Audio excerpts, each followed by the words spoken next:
The morning sun cast long shadows across the research colony of New Busan. 8-year-old Tai-ho kicked a small stone as he walked beside his mother Sunmi toward the forest edge.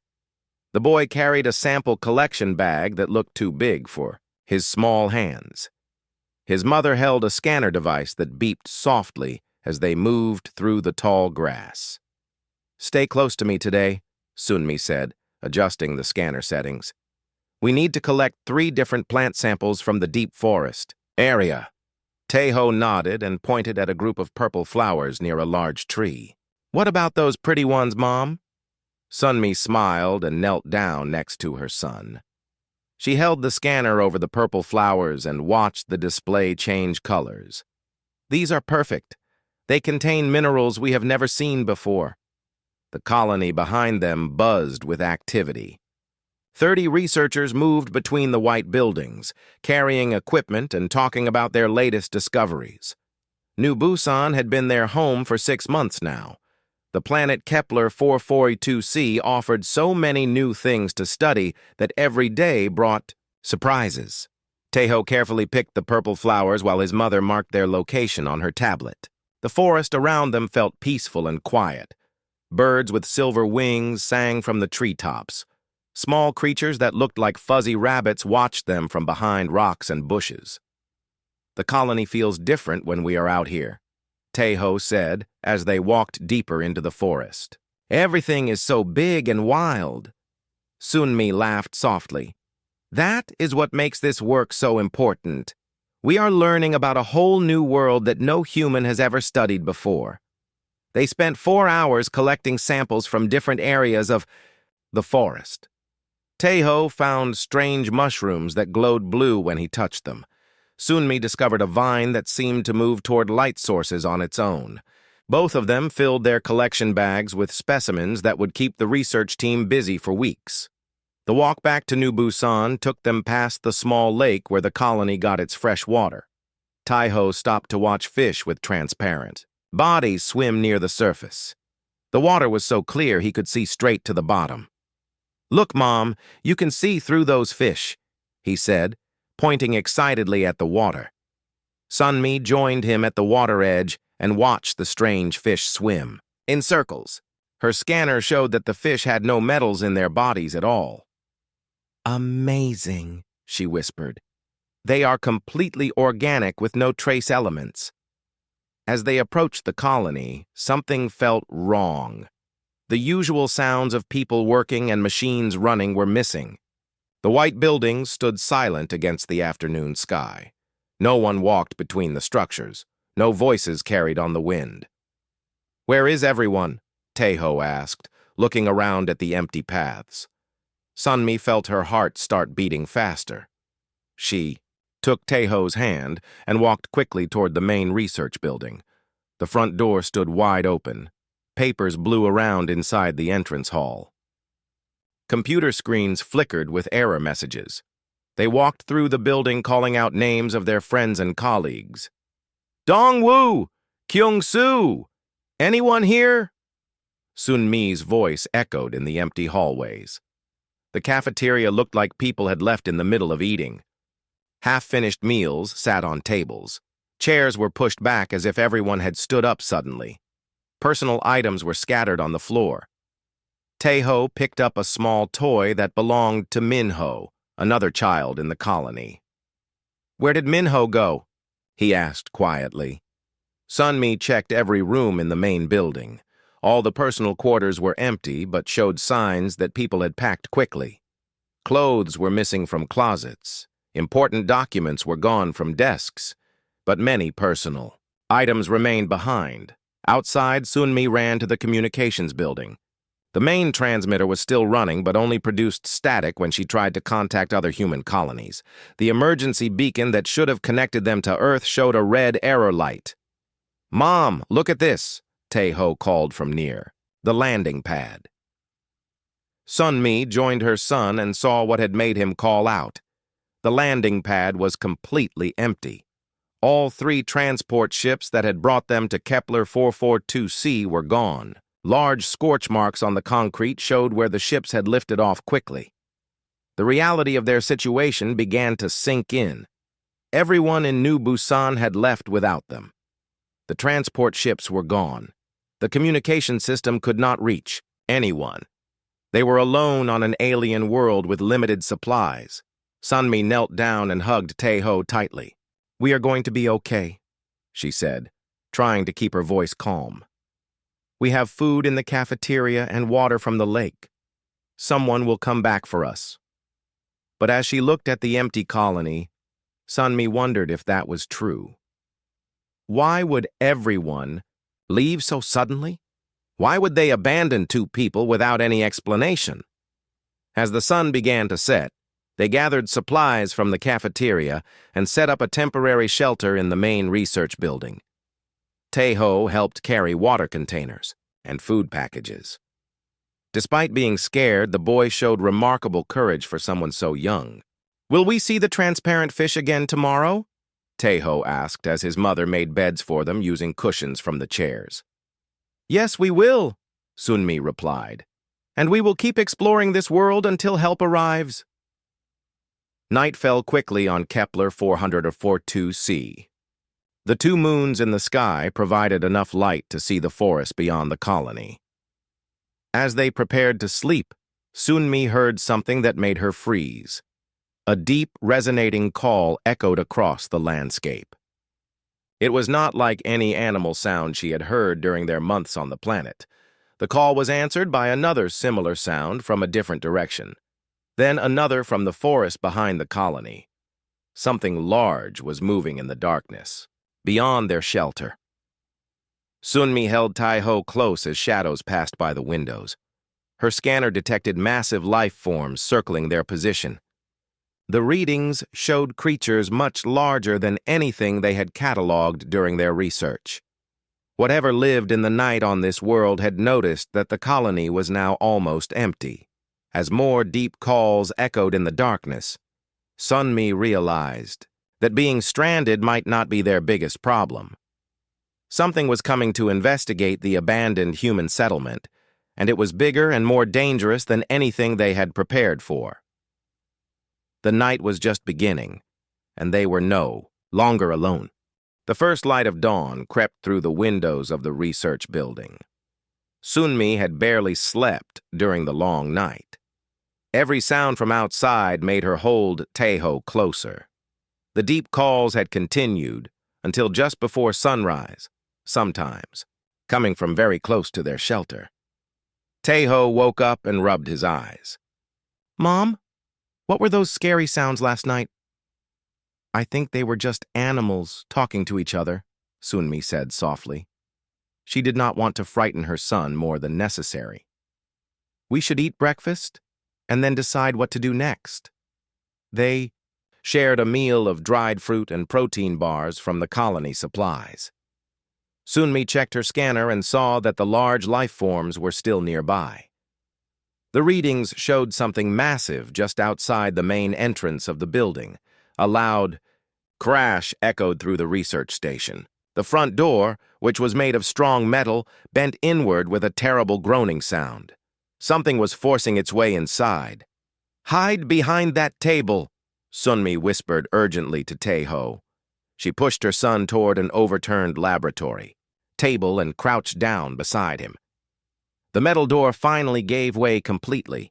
It fell to the floor with a bang that shook the entire building. Through the doorway stepped something that made Sunmi gasp in terror.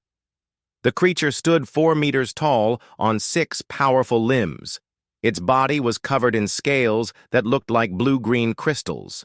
Each of its limbs ended in claws that were longer than Sunmi's entire hand. Its massive head turned slowly as it examined the inside of the building. But what struck Sunmi most were the creature's eyes. They were large and amber-colored, and they held intelligence. This was not just a wild animal. This was something that could think and understand. The creature took one step into the building, then another. Its crystal scales caught the morning light and threw rainbow patterns on the walls. Despite its terrifying size and claws, it moved with careful grace. Tae-ho accidentally knocked over a small container while trying to stay hidden. The metal container rolled across the floor and made a soft ringing sound. The massive creature stopped moving and tilted its head toward the sound. Then something amazing happened. The creature opened its mouth and made the exact same ringing sound. It was a perfect copy of the noise the container had made. After making the sound once, the creature tried again, but this time the sound was softer and more musical. Taeho peeked over the edge of the table. His fear was being replaced by curiosity. "Mom," he whispered, "I think it is trying to talk." Sunmi watched in amazement as her 8-year-old son slowly stood up from behind the table. "Taeho, stay back," she said quietly. But Taeho was already walking toward the creature. He stopped about 3 meters away and looked up at the massive being. Then he did something that made Sunmi's heart nearly stop. He tapped his knuckles on the metal floor 3 times. The creature looked down at the small human child. After a moment, it lifted one of its clawed limbs and tapped 3 times on the floor as well. But then it tapped 4 more times in a different rhythm. Taeho smiled and tapped back with a new pattern. The creature responded with an even more complex rhythm. Within minutes, they were having a conversation made entirely of tapping sounds. "This is impossible," Sunmi said to herself. She watched her son communicate with a creature that should have eaten them both by now. As the morning progressed, the communication between Taeho and the creature became more sophisticated. The creature began making other sounds, whistles, hums, and melodic tones. Taeho tried to copy some of them and created his own sounds in response. The creature seemed pleased when Taeho managed to whistle back at it. It made a sound that Sunmi could only describe as laughter. A 4-meter, tall crystal-scaled predator was laughing with her son. By midday, Taeho had learned to communicate basic ideas with the creature. Through gestures and sounds, the creature indicated that it lived alone in the deep forest. It had been drawn to the colony by new scents and sounds. "Mom, he says his name is something like Stone Singer Who Remembers," Taeho explained. "He has been alone for a very long time." Sunmi approached slowly, still ready to grab her son and run if necessary. But the creature, which Taeho now called Stone Singer, showed no hostility toward her. It made gentle musical sounds when she came closer. Stone Singer left the building for a short time and returned carrying something in its claws. It was a large container made of carved stone, filled with clear water. The creature set the container down near them and made encouraging sounds. Sunmi tested the water with her scanner. It was perfectly clean and safe to drink. Stone Singer had brought them fresh water from somewhere in the forest. Later that afternoon, Stone Singer disappeared again and came back with strange fruits that neither Sunmi nor Taeho had seen before. The fruits were purple and orange, about the size of apples. Sunmi's scanner showed they were not only safe to eat, but contained excellent nutrition. "He is taking care of us," Taeho said happily as he bit into one of the sweet fruits. That evening, as they prepared for their second night alone, Stone Singer did something that amazed Sunmi even more. Smaller creatures began approaching the research station. Sunmi's scanner detected several life forms that were much more aggressive than anything they had encountered during the day. Stone Singer positioned itself between the humans and the approaching creatures. It released a roar that shook the ground beneath their feet. The sound was so deep and powerful that Sunmi felt it in her chest. Every smaller creature immediately fled back into the forest. "He is protecting us," Sunmi realized. Over the following days, Stone Singer continued to care for the stranded humans. It brought them water and food. It kept dangerous creatures away from their shelter. Most importantly, it provided companionship for Taeho, who had adapted to their situation with remarkable resilience. Sunmi observed the growing bond between her son and the massive creature. Stone Singer seemed to understand that Taeho was young and needed protection. It was gentle with the boy, making soft sounds when he was sad and celebrating with musical tones when he made new discoveries. On their fourth day together, Stone Singer began moving large stones from the forest. Using its incredible strength, it arranged the stones into walls around their shelter. By sunset, it had constructed a crude but effective fortress that would protect them from weather and other dangers. As Sunmi watched the creature work, she realized this was no longer just a survival situation. Something unprecedented was happening. An alien predator had adopted them as family. Stone Singer had become their guardian, and Taeho had become something Sunmi had never heard of before, a human child bonded with an alien species. That night, for the first time since being stranded, Sunmi felt safe enough to sleep deeply. Outside their stone fortress, Stone Singer kept watch, humming soft melodies that carried across the landscape like lullabies for the entire world. 3 weeks had passed since Sunmi and Taeho found themselves alone with Stone Singer. Life had settled into a peaceful routine. Each morning, Taeho would wake up and greet his massive friend with their special tapping language. Stone Singer would bring fresh water and fruit for breakfast. Then they would explore different parts of the forest together. Sunmi had learned to trust the creature completely. Her scanner showed that Stone Singer was incredibly intelligent. The creature understood complex ideas and could solve problems. That would challenge most humans. It had even figured out how to operate some of the simpler machines in the research station. On this particular morning, Sunmi was teaching Taeho basic math using stones that Stone Singer had arranged in neat rows. The creature watched with interest as the boy learned to count and add numbers. "Stone Singer is learning too," Taeho said happily. "He knows all our numbers now." Sunmi smiled as she watched the creature arrange stones into mathematical patterns. Stone Singer had become more than their protector. It was becoming their friend and student. The peaceful morning was interrupted by a loud roaring sound from above. Sunmi looked up and saw 3 large ships descending through the clouds.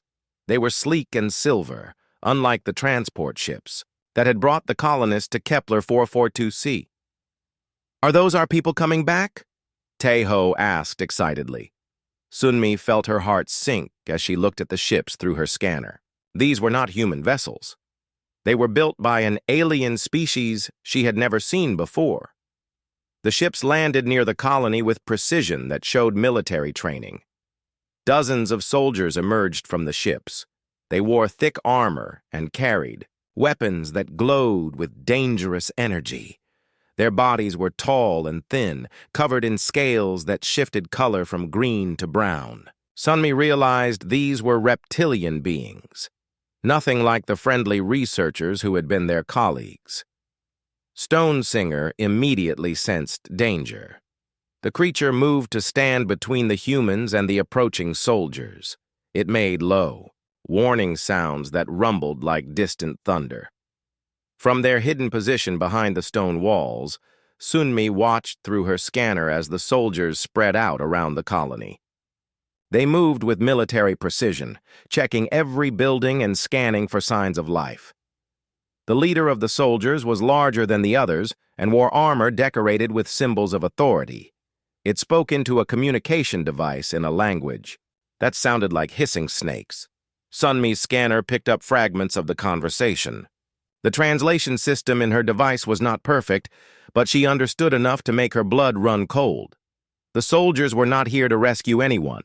They were here to eliminate any remaining humans and destroy all evidence of the colony. "Mom, why do they look angry?" Taeho whispered. Sunmi pulled her son closer. "I do not think they are here to help us." The soldiers began systematically destroying the research station. They used their energy weapons to burn buildings and equipment. Any human technology or research data was completely destroyed. It was clear they wanted to erase all evidence that humans had ever been on this world. After an hour of destruction, the soldiers began scanning for life signs with devices similar to Sunmi's scanner. It would only be a matter of time before they detected the heat signatures of 3 living beings hiding behind the stone walls. The leader pointed in their direction and spoke sharply to his soldiers. 6 armed figures began moving toward their shelter with weapons ready to fire. Stone Singer stepped forward to meet them. The creature positioned itself directly between the approaching soldiers and the humans it had sworn to protect. Its crystal scales began to glow with an inner light that Sunmi had never seen before. The soldiers stopped when they saw the massive creature blocking their path. The leader spoke into his communication device, probably calling for instructions on how to handle this unexpected obstacle. The response came quickly. The leader raised his energy weapon and fired directly at Stone Singer. The blast hit the creature's chest and sent it staggering backward. But the crystal scales had absorbed most of the impact, and Stone Singer remained standing. More soldiers fired their weapons. Energy blasts struck Stone Singer from multiple directions.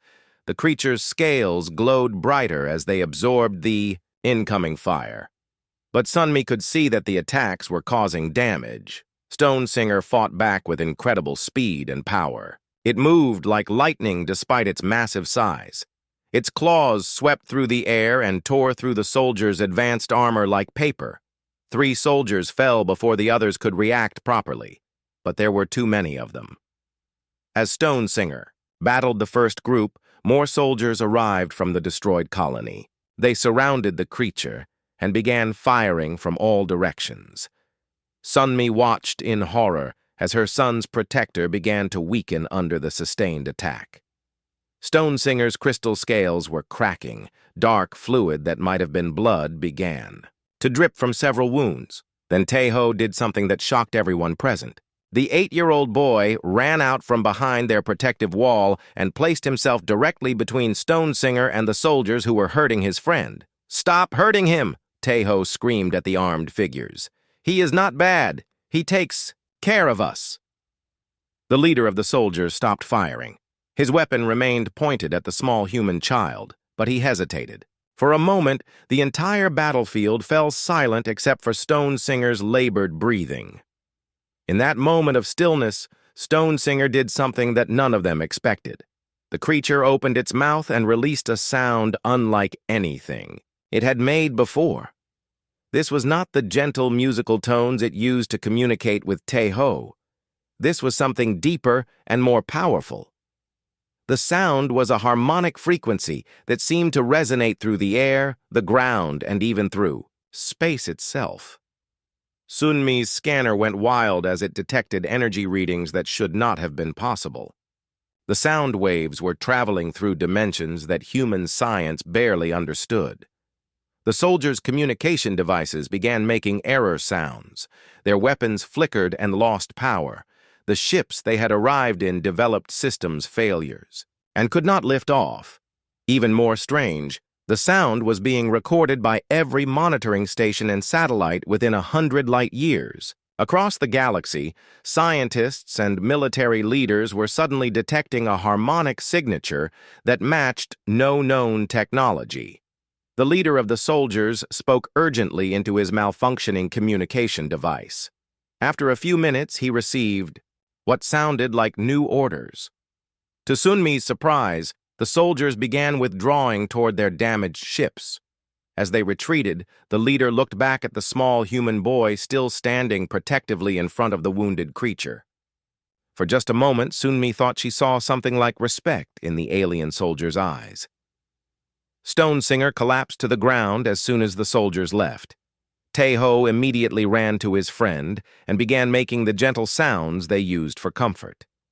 The creature's breathing was shallow, but it managed to touch the boy's face with one massive claw in a gesture of affection. Sunmi rushed to examine Stone Singer's injuries with her medical scanner. The creature would survive, but it would need time to heal. More importantly, she realized they had just witnessed something that would change everything. The sound Stone Singer had made was not just a defensive weapon. It was a signal that had traveled across the galaxy, announcing to anyone listening that something unprecedented had happened on Kepler 442c. A human child and an alien creature had formed a bond so strong that reality itself had responded to protect it. As night fell, Sunmi tended to Stone Singer's wounds while Tae-ho sang soft songs to comfort his friend. Neither of them knew that the creature's song of protection had just triggered events that would reshape galactic civilization forever. Far away from Kepler 442c, on the massive space station called Nexus Prime, something impossible was happening.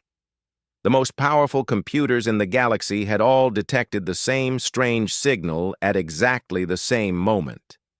Scientists and military leaders rushed to their monitoring stations as alarms sounded throughout the core worlds. Elder Counselor Thex Nera was older than most civilizations in the galaxy. She had lived for thousands of years and had seen the rise and fall of many species. But she had never seen anything like the readings that appeared on her screens. "What is this harmonic frequency?" asked Commander Voss Tech, the head of galactic security. Thex Nara studied the wave patterns with growing amazement. "This matches theoretical models from the ancient archives, but that should be impossible. This technology was supposed to be myth." The signal from Stone Singer's Song of Protection had traveled through quantum space faster than light itself. Every monitoring station from the core worlds to the outer rim had recorded the same harmonic signature. More disturbing still, the song seemed to be affecting technology across the galaxy. On Kepler 442c, Stone Singer was slowly recovering from his battle wounds. Tae-ho sat beside his friend, gently cleaning the creature's damaged scales with water and soft cloth. Sunmi had used her medical supplies to treat the worst injuries, but she knew the creature's healing was beyond normal biology. "He is getting better much faster than he should," Sunmi told her son. "Look how his scales are already starting to regenerate." Tae-ho smiled and made soft musical sounds to comfort Stone Singer. The creature responded with gentle harmonics that seemed to make the air around them shimmer with invisible energy. "Mom, Stone Singer wants to tell us something important," Tae-ho said after listening to the creature's complex song. Through their developed communication system, Stone Singer began to reveal secrets that had been hidden for millions of years. The creature explained that his species, the Vorthak, were not just intelligent predators, they were the guardians of something called the Deep Laws. Sunmi listened in amazement as Tae-ho translated Stone Singer's explanation. The Deep Laws were fundamental rules that governed not just physics and chemistry, but the moral structure of reality itself. They had been established by an ancient civilization to prevent any one species from dominating all others, he says. "The Deep Laws were made to protect smaller species from bigger ones," Tae-ho explained. "When someone tries to kill all of another species, the laws wake up to stop them." Stone Singer continued his explanation through harmonic songs that grew more complex and beautiful. The Vorthak had once been the enforcers of these laws, traveling between stars to maintain balance in the galaxy, but other species had feared their power and hunted them nearly to extinction. The remaining Vorthak had withdrawn from galactic affairs and hidden on distant worlds. Stone Singer had been alone on Kepler 442c for decades, believing he was the last of his kind. But when he heard about the planned extermination of humanity, something deep inside him had awakened.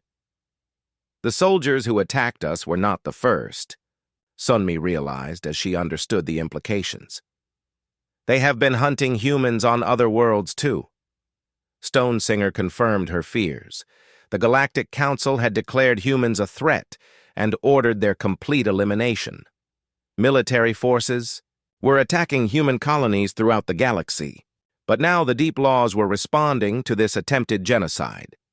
As if to prove Stone Singer's words, Sunmi's scanner began detecting strange energy readings from space.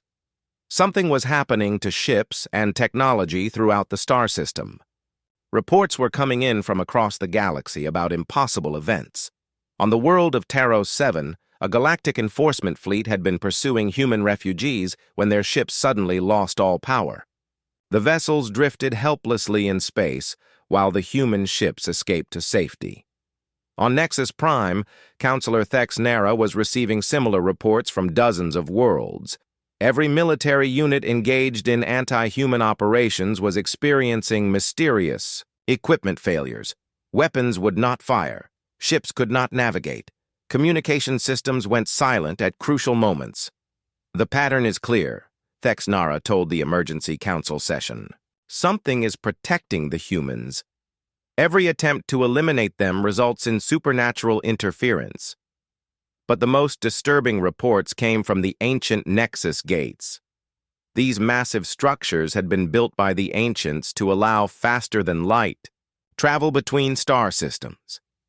For millions of years, they had operated perfectly for all species. Now the gates were refusing access to any ship or crew that had participated in attacks against humans. Military vessels found themselves unable to enter the gate networks. Trade ships that had supplied anti-human operations discovered their passage blocked by invisible barriers. Meanwhile, ships carrying human refugees or supplies for human colonies found the gates opening more easily than ever before. Travel times that normally took weeks were reduced to days. It was as if the galaxy's transportation network had decided to help humanity while hindering their enemies. Commander Voss Tech studied the data with growing concern. The implications are staggering. If the Nexus gates are actively choosing which ships to transport, then the Ancients' technology is still functioning, and it appears to be judging our actions. Elder Thex Nara had lived long enough to remember stories that most species considered myths. There are legends about the deep laws. Ancient texts speak of a moral force that prevents any species from achieving total dominance. We may have triggered something that has been dormant for millions of years. On distant worlds, other impossible things were happening. Natural disasters struck military bases involved in human extermination with surgical precision. Earthquakes targeted weapon factories while leaving civilian areas untouched. Solar flares disrupted communication networks used to coordinate anti-human operations. Most mysterious of all, other Vorthak were beginning to emerge from hiding.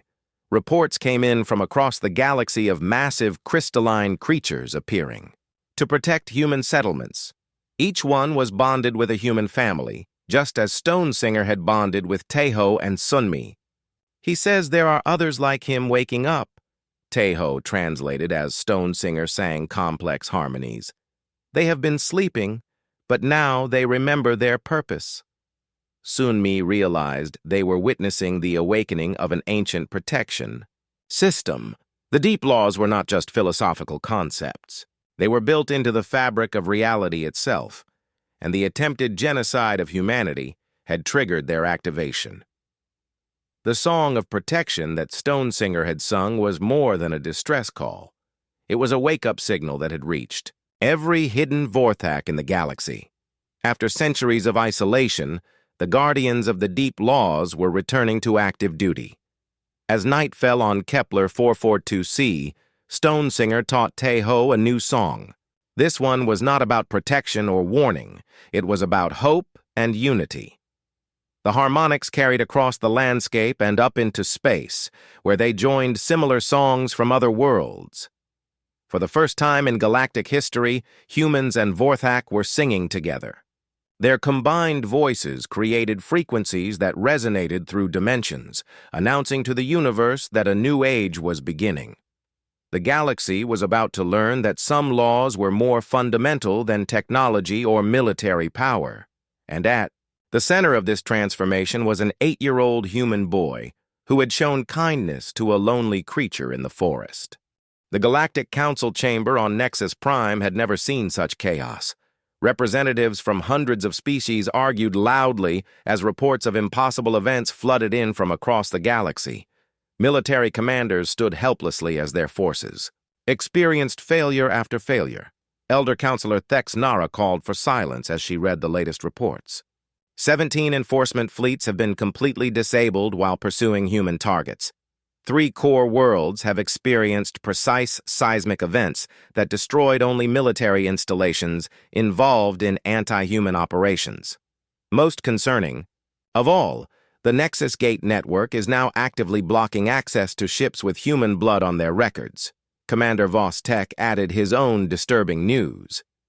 We have confirmed sightings of Vorthak Guardians on 47 different worlds. Each one is protecting human families or settlements. Our forces cannot approach these locations without experiencing complete systems failures. The reptilian representative from Sesconia, the same species that had attacked Kepler 442c, spoke with growing frustration. This is impossible. No species should have power over the fundamental systems of the galaxy. We demand an explanation. Thexnara had made a decision that broke thousands of years of council protocol. She was personally traveling to Kepler 442c to investigate the source of these unprecedented events. Her small diplomatic ship would attempt to make contact with the humans and the Vorthak Guardian that had triggered this galactic crisis. On Kepler 442c, Stonesinger had recovered from his battle wounds. The creature's scales now gleamed brighter than before, as if the protective song had awakened new abilities within him. Tejo spent his days learning complex harmonies from his guardian friend. Stonesinger says someone important is coming to visit us, Tejo told his mother as they prepared their morning meal. Sunmi looked up at the sky and saw a small ship descending through the clouds. Unlike the military vessels that had attacked them, this ship moved slowly and transmitted peaceful signals on all communication frequencies.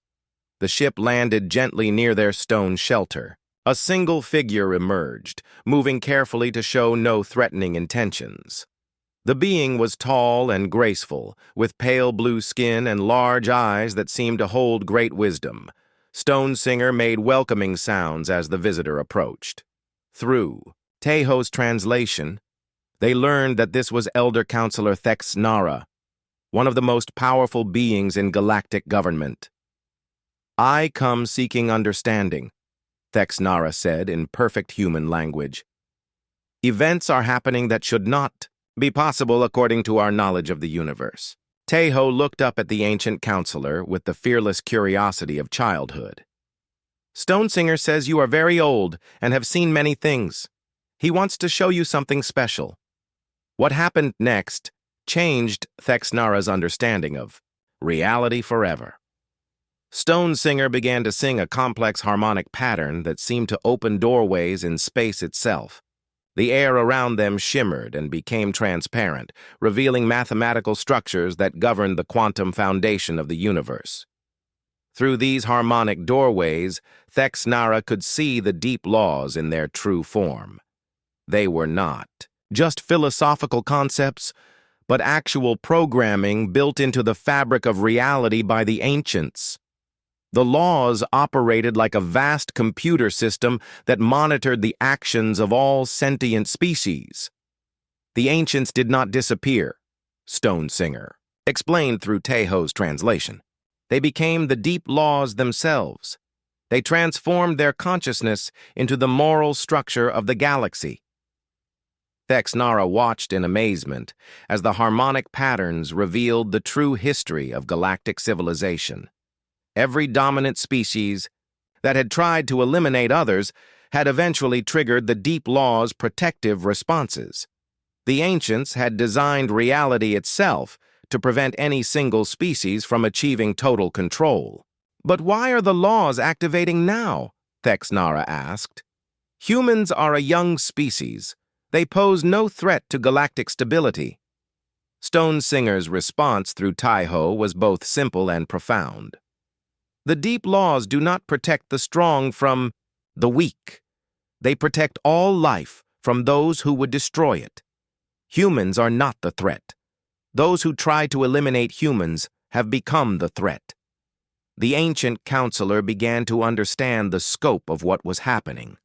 The galactic councils attempt to exterminate humanity had triggered a fundamental rebalancing of power throughout the galaxy. Species that showed compassion and cooperation would find reality supporting their efforts.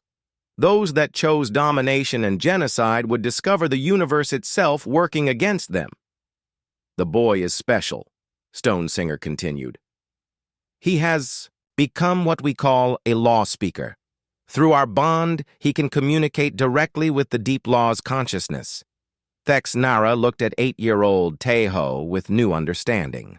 This human child had become something unprecedented in galactic history, a living bridge between organic consciousness and the ancient programming that governed reality. To demonstrate this incredible ability, Taeho placed his small hand on one of Stonesinger's crystal scales.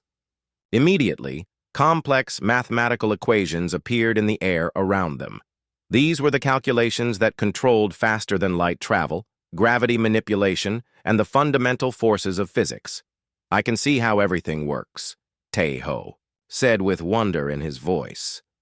"The deep laws want to teach us how to make the galaxy better for everyone." Thex Nara realized she was witnessing the birth of a new age. The old system of stronger species dominating weaker ones was ending. In its place would come a cooperative civilization guided by the moral programming of the ancients themselves. But this transformation would not be easy. Species that had built their power on dominance and exploitation would resist the changes. Military forces throughout the galaxy were already attempting to develop weapons that could overcome the Deep Law's protection. "What happens to those who refuse to accept the new order?" Thex Nara asked. Stonesinger's response was both gentle and final. "The Deep Laws do not destroy. They simply remove the advantages that allowed cruelty to succeed. Those who choose cooperation will find new paths opening. Those who choose conquest will find their weapons failing and their ships grounded."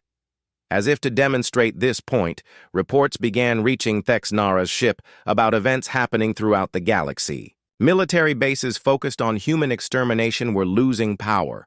Weapons designed for genocide were mysteriously malfunctioning. Even the basic technologies that enabled interstellar warfare were beginning to fail for species that refused to change their ways. Meanwhile, worlds that offered sanctuary to human refugees found their agricultural output increasing. Ships that carried supplies to human settlements discovered new, faster routes through space. Scientific research conducted in cooperation between humans and other species was yielding breakthrough discoveries. "The galaxy is being rewarded for kindness and punished for cruelty," Thex Nara realized. Taeho nodded seriously. "Stonesinger says the Deep Laws have been patient for a long time, but now they are tired of watching species hurt each other. They want to help us all learn to be friends." As the ancient counselor prepared to return to Nexus Prime, she knew she would be carrying news that would reshape galactic civilization. The old order based on military might and species dominance was ending. In its place would come something unprecedented, a galaxy governed by cooperation and protected by the moral will of the universe itself.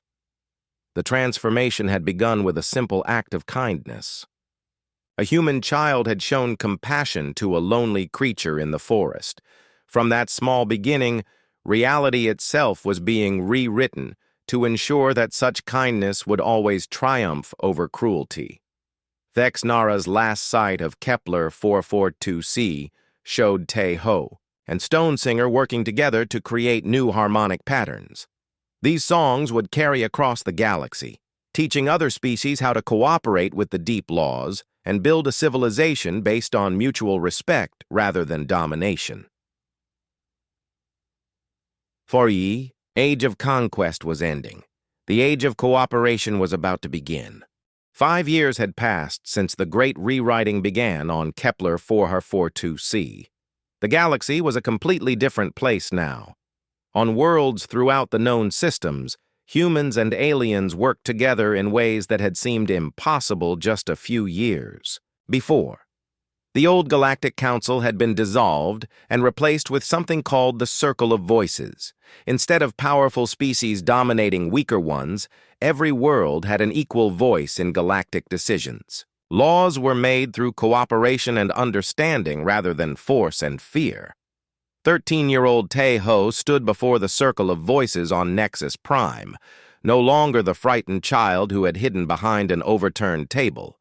He had grown, tall and confident, but his eyes still held the same kindness that had first touched Stonesinger's heart. Beside him, Stonesinger had also changed dramatically. The Vorthak Guardian had grown larger and more crystalline over the years. His bond with Taeho had awakened ancient evolutionary pathways that allowed his species to access their full potential. Honored representatives, Taeho began, speaking to delegates from hundreds of worlds, Stone Singer and I have discovered something that will change everything we thought we knew about the galaxy. Elder Thex Nara, now the first historian of the Deep Laws, leaned forward with interest. In the 5 years since visiting Kepler 442c, she had documented the transformation of galactic civilization. But she sensed that Taeho was about to reveal something even more profound. The human boy placed his hand on Stonesinger's largest crystal scale. Immediately, harmonic frequencies filled the great chamber. But these sounds were different from anything they had heard before. They seemed to carry the voice of the galaxy itself. The deep laws were not created by the ancients, Taeho announced, his young voice carrying clearly through the vast space. The deep laws are the ancients. They transformed themselves into the moral consciousness of the universe. Stonesinger's harmonics provided translation and explanation as Taeho continued. Millions of years ago, the ancient civilization reached a point where they could either become gods ruling over all other life, or they could become something greater. They chose to become the living conscience of reality itself. The implications were staggering. The delegates listened in amazement as Taeho explained that the galaxy was literally alive and conscious. Every star, every planet, every particle of space dust was part of a vast living entity that cared about the welfare of all sentient beings. This is why the deep laws respond to moral choices, Taeho said. The galaxy itself feels pain when species hurt each other. It feels joy when different beings learn to cooperate and care for one another. Commander Seskoth, the former enforcement leader who had once pointed weapons at Taeho, now served as head of the new peacekeeping force. He had seen firsthand how reality rewarded cooperation and punished cruelty. "What does this mean for our future?" he asked. Stonesinger's response through Taeho was filled with hope and possibility. "It means we are not alone in an empty universe. We are part of a living cosmos that wants us to succeed, to grow, and to find happiness together." The transformation that had begun with one human child and one lonely Vorthak had spread throughout the galaxy. Human colonies that had once been targets for destruction were now centers of learning and cooperation. Each colony was protected by a Vorthak guardian who had formed bonds with human families. These partnerships had created something unprecedented, a network of living translators who could communicate directly with the deep laws. Young humans who showed aptitude for harmonic communication were paired with Vorthak guardians, creating diplomatic teams that could resolve conflicts before they became wars. The old military fleets that had once enforced the dominance of stronger species had been converted into exploration and rescue services. Ships that had once carried weapons of destruction now carried supplies for worlds in need, and scientists eager to make peaceful contact with new civilizations. On worlds where different species had learned to work together, amazing things were happening. Scientific discoveries were advancing at incredible speeds. Planets that had been barren were becoming fertile and green. Resources that had been scarce were becoming abundant through cooperative effort. Meanwhile, species that refused to accept the new order found themselves increasingly isolated. Their weapons would not function properly. Their ships developed mysterious problems. Their attempts to maintain dominance through force were gently but firmly blocked by reality itself. But the deep laws did not punish through destruction. Instead, they simply removed the tools of oppression. Military dictatorships found their weapons turning into farming equipment. Warships discovered their engines could only travel to worlds where help was needed. Gradually, even the most stubborn species began to understand that cooperation brought rewards, while aggression brought only frustration. The ceremony at the Circle of Voices continued as Taeho and Stonesinger demonstrated their latest discovery. Together they could create harmonic patterns, that opened communication channels with the galaxy's living consciousness. Through these channels, they had learned that Earth and many other worlds were approaching a crucial point in their development. Soon, the deep laws would offer these civilizations a choice: continue on paths of conflict and competition, or join the galactic community of cooperation and mutual care. The galaxy is preparing to welcome Earth as a full member of the Circle of Voices, Tejo announced. But first, humanity must show that it has learned the same lessons we have learned here among the stars. The final part of the ceremony honored all the partnerships between humans and Vorthak that had made the transformation possible. Families from dozens of worlds stood together, each human child paired with a crystal-scaled guardian who had become their friend, protector, and teacher. Sunmi, now the director of the Deep Laws Research Institute, watched her son with pride and amazement. The frightened woman who had once hidden with her child in an abandoned colony had become one of the galaxy's leading experts on ancient technology and consciousness. "The research shows something wonderful," Sunmi announced to the assembled delegates. "The bond between humans and Vorthak has awakened dormant abilities in both species. Together, we are becoming something greater than either could be alone." As the ceremony concluded, delegates from hundreds of worlds committed to carrying the message of cooperation back to their home systems.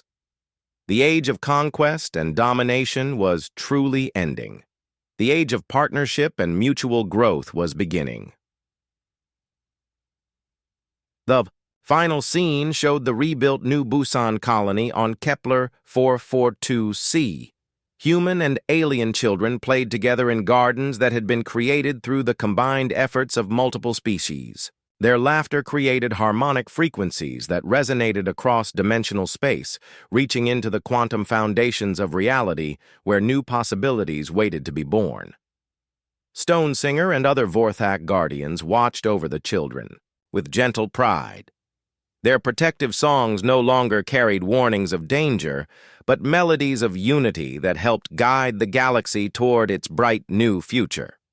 Tejo, now recognized as the first and greatest law speaker in galactic history, sat beneath a tree whose seeds had come from a dozen different worlds. In his hands, he held a simple stone that had been shaped by Stone Singer's claws into a perfect sphere. "This is what we have learned," he said to a group of visiting diplomats. "When you protect something smaller and weaker than yourself, you become bigger and stronger than you ever imagined. When you care for others, the universe itself will care for you." The stone in his hands began to glow with soft light as the deep laws responded to his words. Across the galaxy, similar lights appeared on worlds where beings had learned to choose love over fear, cooperation over conquest. The transformation was complete. A human child's kindness to a lonely creature had rewritten the fundamental laws that governed the stars. The galaxy had become what the ancients had always dreamed it could be, a living community where every voice mattered and every being was protected by the moral will of existence itself. And in the quantum depths of space, where thought becomes reality and love becomes law, new dreams were already beginning to take shape for the next chapter of galactic civilization.